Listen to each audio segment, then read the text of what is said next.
Educational psychology या growing up as a learner का ये आपका 5th वीडियो है। इस वीडियो में हम कुछ शैशवावस्था से रिलेटेड जो स्टेटमेंट है उसके बारे में समझने का प्रयास करेंगे। सबसे पहले मनुष्य को जो कुछ बनना होता है वह 4 या 5 वर्ष की आयु तक बन जाता है। ये फ्रायड ने कहा था। फ्रायड का कहना ये था कि जो जीवन के शुरू के 5 वर्ष हैं वो बालक के लिए सबसे महत्वपूर्ण होते हैं। वही डिसाइड कर देते हैं उसे आगे चलकर क्या बनना है। नेक्स्ट, फ्रायड ने जो विकास के सिद्धांत में 5 स्टेज बताई थी उसके अनुसार जो डेवलपमेंट होता है उसकी 5 अवस्थाएं हैं। सबसे पहली ओरल, एनल, फैलिक, लेटेंसी और जेनाइटल अवस्था। ओरल मतलब मुख, एनल मतलब गुदा, फैलिक को फैलिक कहा, लेटेंसी सुषुप्त अवस्था, जेनाइटल जननीय अवस्था। जो फैलिक स्टेज है, जो 3rd स्टेज है, इसमें बालक में या बालिकाओं में ओडिपस व इलेक्ट्रा ग्लैंड का विकास हो जाता है। नेक्स्ट, 20वीं शताब्दी को बालक की शताब्दी कहा है। क्रो एंड क्रो ने डेफिनेशन दे दी जाएगी कि 20वीं शताब्दी को बालक की शताब्दी किसने कहा।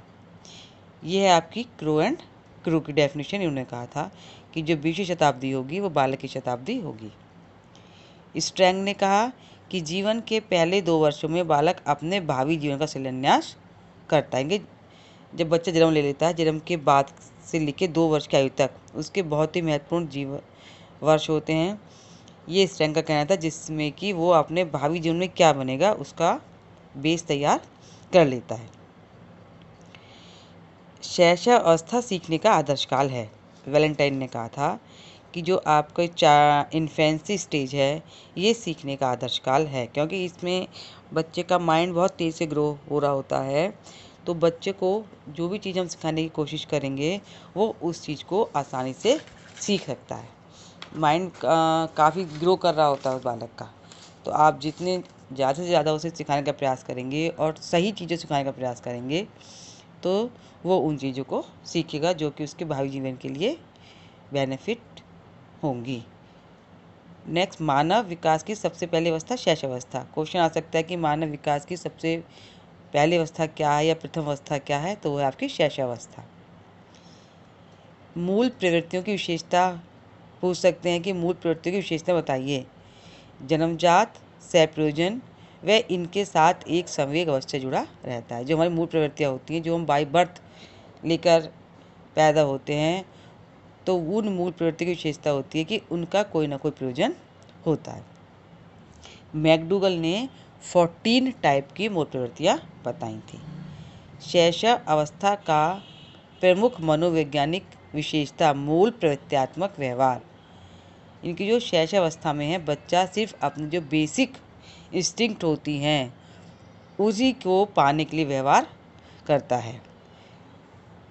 जो उसकी भूख है, निद्रा है या प्यास है, वो उसी की क्रिया करता है। यही उसका बेसिक व्यवहार होता है। ये भी क्वेश्चन बताता है कि जन्म के समय शिशु की हड्डियों की संख्या कितनी होती है।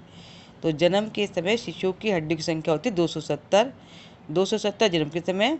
फिर जन्म के थोड़े समय बाद उसकी हड्डियों की संख्या हो जाती है 350 और उसके बाद ये हड्डियाँ फ्यूज़ होकर रह जाती है आपकी 206। तो बस आपको याद रखना कि जन्म के समय शिशु की हड्डियाँ 270 और जब वो वयस्क हो जाता है तो उसकी हड्डियाँ 206। जब बच्चा जन्म लेता है तो उसके हृदय की धड़कन होती है 1 मिनट में 140 बार वो धड़कता है उसका हार्ट। ये भी इम्पोर्टेंट है कि बच्चा जब 2 वर्ष का हो जाता है तो कितने शब्द का ज्ञान प्राप्त कर लेता है। तो 2 वर्ष के अंत तक जो शिशु होता है, इन्फेंट होता है, वो लगभग 200 शब्दों को बोल सकता है। अब नेक्स्ट, संवेग व्यक्ति की उत्तेजित दशा है। ये किसने कहा? वुडवर्थ ने। जब रागात्मक प्रवृत्ति का वेग बढ़ जाता है तभी संवेग की उत्पत्ति होती है। ये किसने कहा? वैलेंटाइन ने। जो संवेग, इनके जिसे बोलते हैं इमोशन। इमोशन शब्द की उत्पत्ति लैटिन भाषा के शब्द इमोवियर से मानी जाती है। पेपर में आ सकता है कि इमोशन शब्द की उत्पत्ति किससे हुई है? इमोवियर से। शैशव अवस्था में मानसिक विकास का प्रमुख साधन ज्ञान इंद्रियां। क्योंकि बच्चा अपने सेंस ऑर्गन के माध्यम से ही सभी चीज़ों को सीखता है।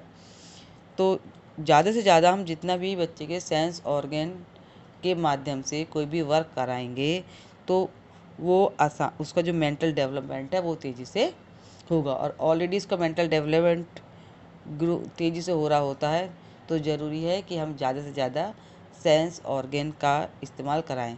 तभी जो छोटी क्लासेस होती हैं बच्चों की, उसमें पिक के माध्यम से या टॉयज़ के माध्यम से या स्कूल में जो आपके चित्र लगे रहते हैं उनके माध्यम से सिखाने का प्रयास किया जाता है।